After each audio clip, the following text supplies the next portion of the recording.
सैनिक की आत्मकथा। मैं भारतीय थल सेना का जवान हूँ। नाम है राजवीर सिंह।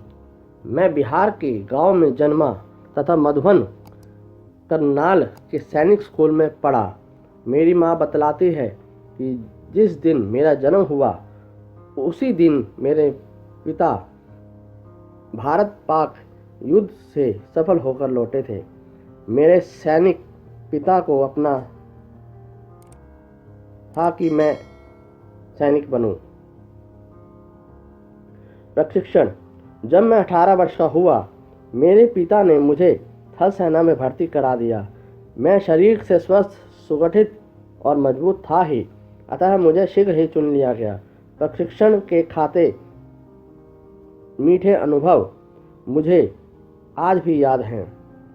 मुझे सैनिक प्रशिक्षण में तो खूब आनंद आता था, परंतु माँ बाप से अलग रहने के कारण मन बहुत उदास रहता था। कार्य के दौरान अनुभव। कठोर प्रशिक्षण के उपरांत मेरी पहली नियुक्ति जालंधर छावनी में हुई। उन दिनों पंजाब का आतंकवाद फन फैलाए हो खड़ा था। सैनिक असैनिक को सुरक्षित नहीं था। ऐसे भयानक दिनों में रात रात भर अकेले सड़क पर बंदूक ताने घूमना खतरे का काम था, परंतु मैंने तो यही सोच रखा था, जिसने मरना सीख लिया है जीने का अधिकार उसी को, जो कांटों के पथ पर आया फूलों का उपहार उसी को। ड्यूटी के दौरान मैंने लेह के बर्फीले इलाकों का भी आनंद लिया है और जैसलमेर की तपती बालू का भी। चुनावों के दौरान हमें एक स्थान से दूसरे स्थान पर जाना पड़ता है। जिंदगी एक दीवानगी।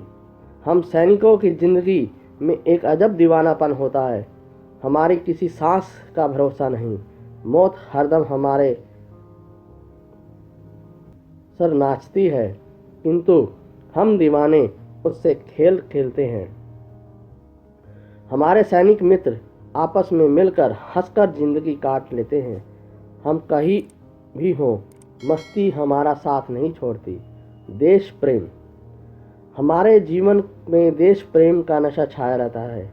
जब हम किसी नगर की अशांति को शांति में बदलकर विदा होते हैं तो मन में संतोष पैदा होता है। जब विपत्ति में फंसे बाढ़ पीड़ितों या दुर्घटना पीड़ितों को सहायता पहुंचाते हैं तो भी हमें आनंद मिलता है। अनुशासन और कर्तव्य हमारा धर्म है। मैं सैनिक हूँ। अनुशासन और कर्तव्य पालन मेरा धर्म है। चाहे कांटे हो या फूल, पत्थर हो या धूल, मुझे देश सेवा में जुटना ही है। मेरे जीवन की एक ही आकांक्षा है, ना चाहूँ मान दुनिया में, ना चाहूँ स्वर्ग को जाना।